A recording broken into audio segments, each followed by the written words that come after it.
Hello, everyone. Jessie with some astrology for the full moon that's coming up in Virgo on Friday, March 18th at 2:17 a.m. Central Time. So the peak of this full moon is going to happen on Thursday night. And I just wanted to share a few of the aspects that are coming up and a card reading. And I'm going to really try to keep this brief. And do you like my my background?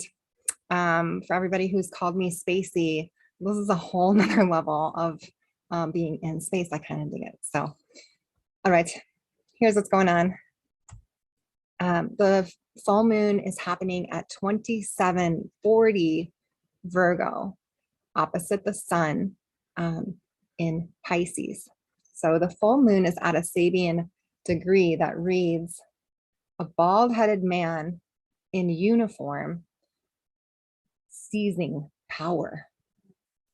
So the baldness can connote testosterone. It can also connote those Virgo details of, getting every hair cut. I think in the military, sometimes there's just constant cutting of the hair. And in Native traditions, they believe that the longer your hair was, the closer your hair was to the ground, the more connected you were to the earth. So this degree of baldness could also have to do with being very disconnected from the earth and dominating and abusing power. It could also connote the need to force a situation in order to get the outcome you need. And with the present day situations, we can all probably think of a person who's bald in power, dominating and using this energy to disrupt peace on earth. So that's where the moon is. The major feature, I think, of this full moon is that the moon will be making a trine with Pluto. And when there is a trine, those energies tend to flow very well.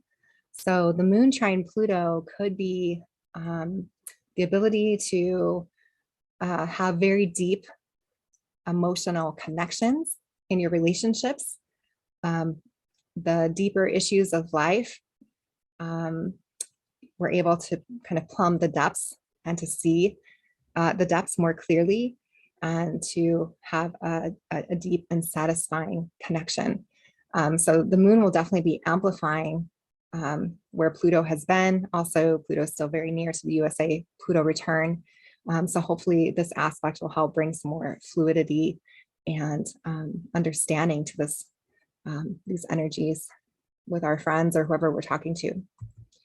The moon is also making a trine to the North Node here, which is inching its way backwards in the last degrees of Taurus here. And there's a grand Earth trine that's happening from Pluto to the North Node to the moon. So there is something about this aspect of this full moon that is helping us hit the destiny, and it's taking us into a very deep, almost underground, earthly. We can, there's also stories about all the underground facilities and the underground bases and all of the ways in which people are building bomb shelters. But if we take it out of the symbolism, it could also mean when we are in touch with what's happening deep in our bodies, which is made of earth, we're not playing all that stuff out in the physical as much as really understanding what it means to be embodied, because this is an earth trine. And that deep embodiment is helping us hit our destiny as a humanity. So being very conscious of the power structures and also being very in the body.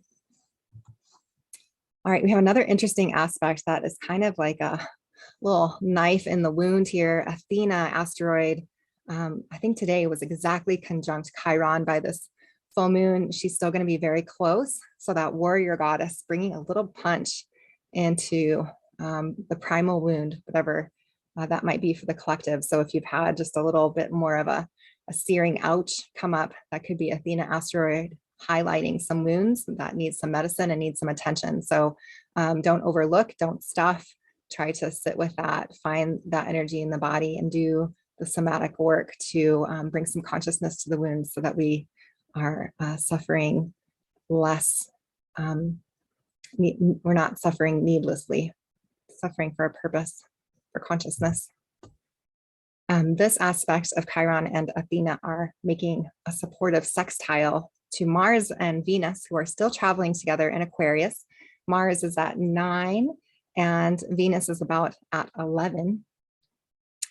So these two energies, I was hoping they'd be more steamy and romantic, but it turns out they have been pretty fiery, like the Vedic system says, that energy of war, and maybe even just adding grist to the mill to really parse out some things between the masculine and feminine that need to be worked out. And the supportive wound, Athena, is helping to get those details for healing.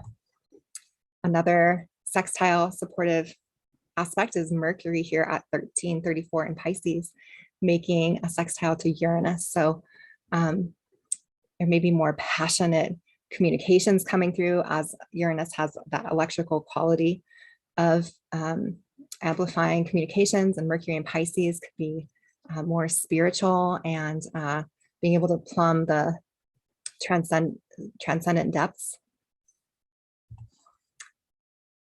This aspect is a little challenging. Mars and Venus are about where Saturn was almost all last year, when Saturn was making this tough T-square to Uranus. And this was the square that we experienced for most of last year and a little bit of this year, the tension between structure and order and rules and regulations and what you can say and do on the airwaves, because it's fixed Aquarius sign. And Uranus in Taurus fighting for liberation and freedom and being that genius that doesn't want anybody to tell them what to do. And so now Mars and Venus are here entering that same square with Uranus.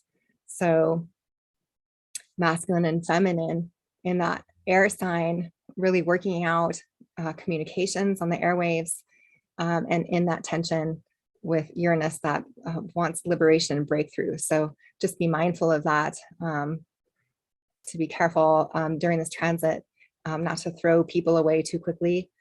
Just to recognize that this transit is happening and it will pass. All right, Juno, goddess of sacred marriage, Hyros Gamos, is hanging out here with Saturn. And this is also an Aquarius, so really getting nitty gritty about the structures and the airwaves around what's balanced, what's fair, what is working for the masculine, what's working for the feminine, what is working for people in right relationships, and getting those details right in the airwaves and the crown. This aspect is squaring the North Node of Destiny, so making it a little more challenging to hit the mark. And then this entire shape you can see makes a kite. So the grand trine here, and then with the sun opposite moon, these two sextiles between Pluto and the sun and the North Node pull all the energy of this chart very easily to the sun. And the sun is at a Sabian degree at 28 Pisces, which reads, a fertile garden under a full moon.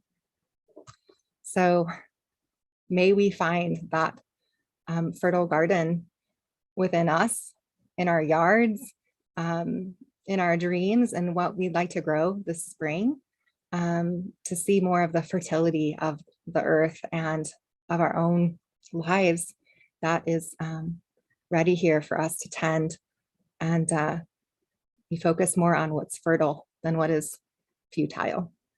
So I'll do a card reading real quick. How am I doing on time? Am I doing good? All right, I have my Magical Dimensions deck here. I'm gonna pick 3 cards, just asking for what's our highest and best good for this season of this Virgo full moon, and these fell out of the deck. So here we go. This one is, oh, you know what I should do?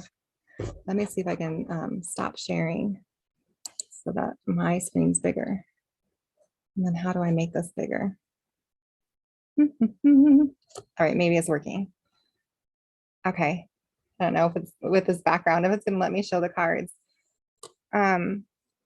This card is the promise. And oh no, I can be in space, but I can't show my cards there. It's by my face. It's two people kissing. So it's like the promise of love, the promise of the commitments that we've made to the people that we love. So that's a beautiful card, especially with the tension between Mars and Venus lately. So the promise. Second card. Oh, this is a tree with a face on it. And this one is about forgiveness. Just letting go of some of the negative energies so we're not holding it on in our bodies, offering forgiveness to ourselves and others. And the last card is, oh, this one is the Guardians. Has a moon. It looks like a sacred temple.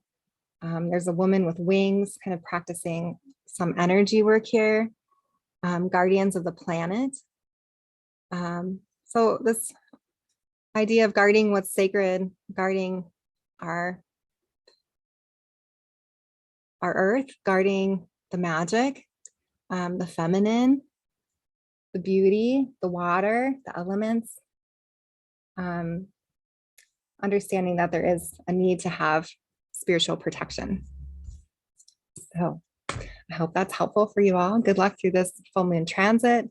And I wish you all many blessings. Thank you for liking and subscribing. If you'd like me to draw your own chart or a partner chart, I would be happy to do so. Take care. Namaste.